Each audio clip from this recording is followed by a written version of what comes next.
Hi, my name is Yen. This is the Gigabyte Aero 15. I bought mine with my own money in June of 2019 for $2,000, and it's the laptop I've been using for the last 2 years. Today, we're going to talk about it. The Aero 15 weighs in at 2,139 grams. The charger weighs in at 827 grams. The charger is honestly quite bulky. It's about 300 centimeters long with the included cable, with about 175 of which is not removable. Rolled up, it's about the same size as a small t-shirt. The laptop is constructed of aluminum and plastic and is worn in nicely with only minor dents, dings, and scratches. On the top of the laptop, you'll find this carbon fiber pattern and a light-up Gigabyte logo that cannot be turned off, as it is powered by the backlight of the screen. Port selection in 2021 is still pretty good, with the right side including 2 USB 3.1 Type-A ports, 1 Thunderbolt 3 Type-C port, 1 UHS-2 SD card reader, and the charger port. The left side has another USB 3.1 Type-A port, 1 DisplayPort 1.4, and USB 3.1 shaped as a USB Type-C port, as well as HDMI 2.0. Last but not least, the headphone microphone combo jack and Ethernet port. When you open up the laptop, you're met with a very nice hinge. It allows the laptop to be opened with one finger, but it has a little bit of give, especially if you bump or shake the laptop. The screen flexes a little bit, but it's not too bad considering the thickness. It's 144Hz Pantone calibrated and 1080p. I don't have any tools to measure color accuracy, but at least to me, it looks pretty good. In fact, the whole video was edited off this laptop. The high refresh rate is very nice when you're looking at the laptop for long periods of time, such as during school or playing games. Unfortunately, the display doesn't support G-Sync, which is alright, as it gives you a little bit more battery, and it shows a little bit of backlight bleed only along the bottom though. One small problem is that there seems to have been some bright spots that have developed since I first got the laptop. I suspect that a poke that was a little too hard or a bump while carrying it around during class might be the culprit, but it isn't a big deal, especially as it only appears when the laptop is displaying a white picture or a light gray background, which is not often. Just below the screen is the webcam and microphone. This is a sample of the webcam and microphone. It looks up your nose and picks up on your fingers if you're typing like this. Here's what it sounds like when you're typing.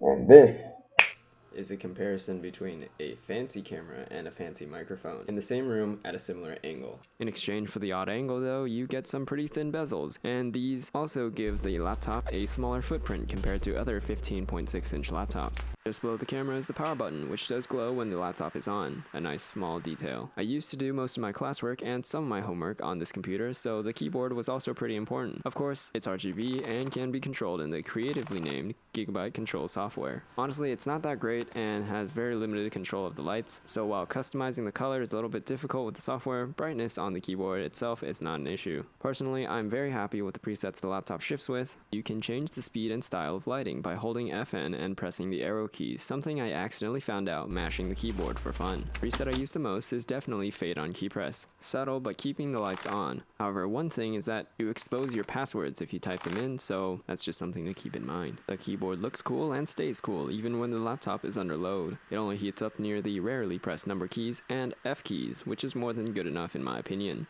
The right shift key is really small, so if you miss it, you end up hitting the up arrow. This is something that happened to other people when they tried my laptop, but I did get used to it in about the first or second week, and I typed this entire script off this keyboard. The keyboard used to squeak on the R and T keys, but I am happy to report that is no longer the case now that the buttons are worn in. Some people say that the keyboard actuation force is a little high, but personally I don't have any issues with it. The keys still feel good and very similar to the first day I got them.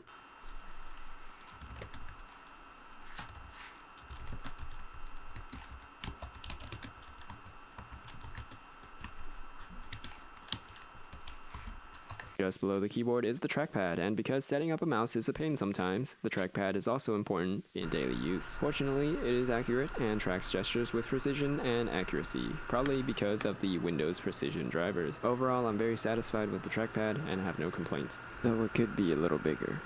Heh, nice.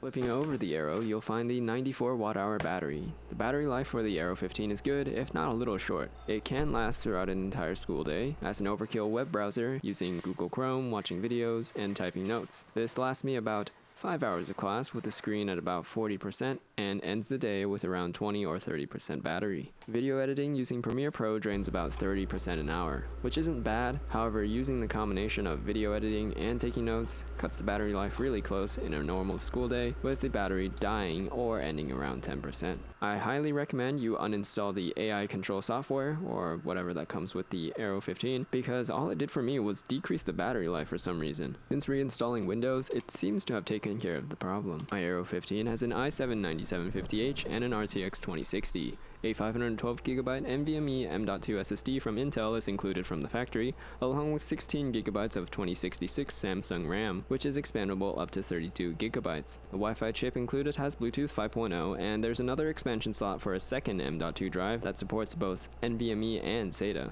You can check out how to add more storage to this exact laptop in this video up here. Thermals are managed with these heat pipes leading from the CPU and GPU. 3 fan profiles are available in the software, and I just usually stick with the 3 presets. Silent is mostly silent, only turning on the fans when the CPU is past 25 Celsius, so as long as you're just browsing the web, the fans shouldn't spin very much. Light tasks such as watching videos and light photo editing shouldn't make the fans spin too hard. Putting the computer into normal mode is still pretty quiet and blends into general background noise such as classrooms and libraries. In gaming mode, the fans do pick up quite a bit and are very audible, even with headphones on. Using maximum fan speed, it just sounds like a vacuum cleaner.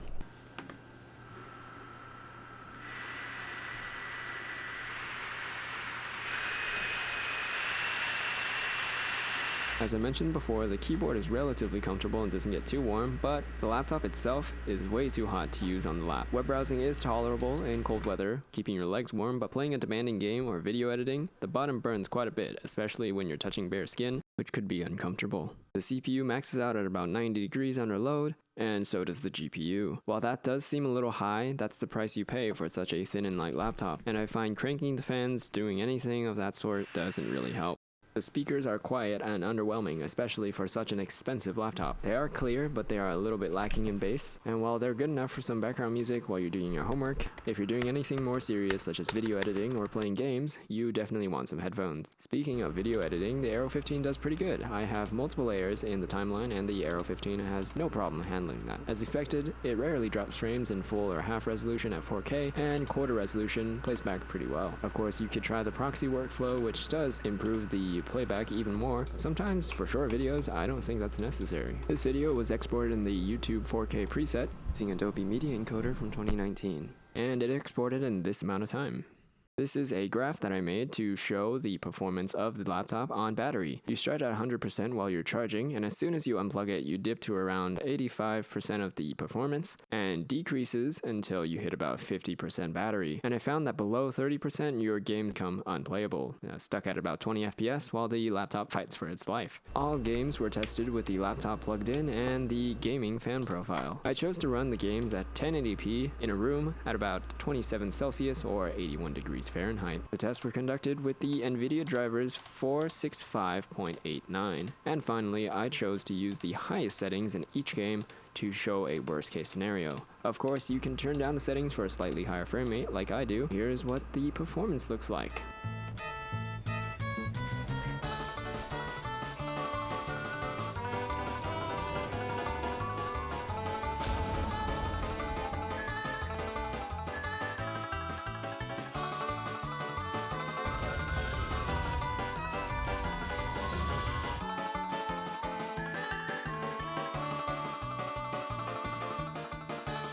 While the Aero 15 is not advertised as VR ready, this laptop can certainly run VR. In fact, it used to be the primary way I used my Rift S. However, the biggest hurdle I faced trying to run VR is actually the port selection. The Rift S uses a DisplayPort, which is only available in the laptop hidden inside of the left-hand USB-C, so you need to purchase a USB-C to DisplayPort converter, but this one that's around $10 did the trick. Once you're up and running, it runs pretty well for Beat Saber, and the laptop has no problems keeping the 80Hz refresh rate of the Rift S. Even while recording, the frame rate stays decently consistent in the headset, especially if you turn down the bitrate and quality of the recording. Something to note is that the laptop prioritizes recording smoothness rather than headset frame rate, which can be a little annoying if you're trying to beat your high score while you are recording. The Aero 15 is still an excellent laptop even 2 years later in 2021. While the RTX 2060 is certainly not new anymore, it can still put up a good fight for the games that I play and the videos I edit. The i7-9750H remains relevant with the 6 cores easily chewing through 4K video timelines. The keyboard remains tactile even after 2 years of use, but the question remains, was it worth $2,000? Yeah.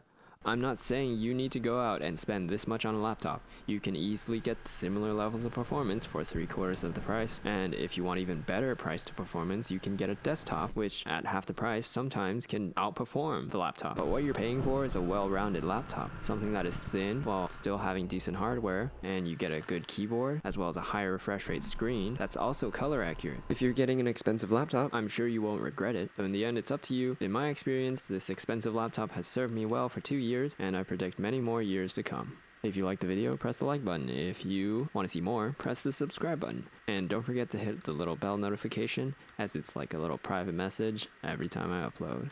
Bye.